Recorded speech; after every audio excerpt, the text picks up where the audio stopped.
And of course, That reporter you always do interviews with. Who raised you as a child? I'll kill them too. Hi guys, Hi. it's a pleasure talking to you. I really enjoyed the movie. So to start, I know you both tested for the movie. What interested you in playing Clark and Lois?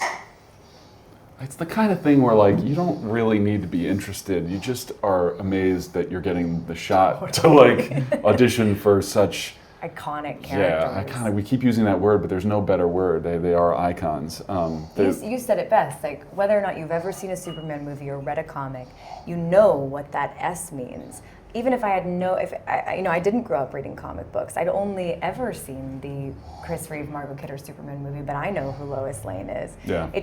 It felt surreal from the minute we heard we were reading for these roles. Yeah, and then such a joy. I mean, a surprising joy to see how deep James had gone into the hearts of these characters, and at the same time, the breadth of the world that he was creating. I didn't know that Superman lived in a universe with robots and flying dogs and kaijus and pocket universes. That was all new to me until I read his script, and then I got directed to the comics from which those elements are drawn and inspired. So it was an amazing, eye-opening, world-shattering revelation for me to find out what world we were going to get to play in. Yeah, even though these stories have been told so many times before, or parts of them have, there's still, there's hundreds of comics. There's still so many more parts of these worlds and characters to explore.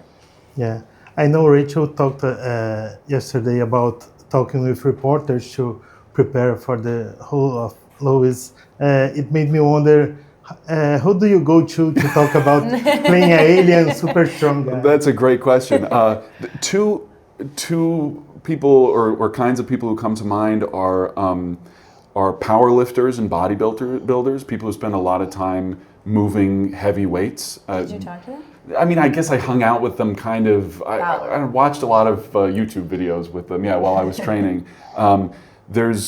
There's a very specific focus and determination when you're pushing your body to its limits, specifically just moving heavy weight, that I think is central to Superman's determination and his will and his strength, both physical and spiritual, the strength of his spirit.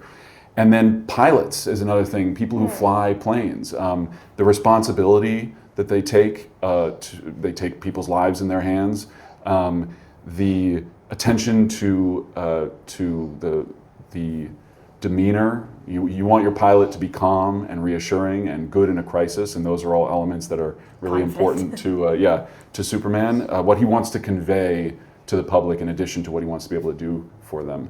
And luckily, I've taken some flight training, so I've experienced being a pilot, and then I got to really dive into the world of powerlifting and bodybuilding for my training. Yeah. It's been great following you guys on social media. You guys seem to have a lot of fun during this process of presenting the movie, making the movie. Can you talk a little bit how was the life on set, and how to deal also, how to not lose the focus on the pressure of making a movie this size? I think people ask a lot about the pressure, as you can imagine, the responsibility that we feel taking on these iconic roles. And of course, it's there. But James creates, these movies are huge. It takes hundreds and hundreds of people to make something like this. And yet somehow, even when, or at least in my experience, even when we're doing some of the bigger stunts, it still feels really intimate. It just feels like us and this family of the cast and the crew that James has created so meticulously coming together to make something that we're all excited about. He brings passionate people together. And so in that way, it feels easy to push the pressure out because we're all just there with our feet mostly planted firmly on the ground and sometimes hanging from the ceiling.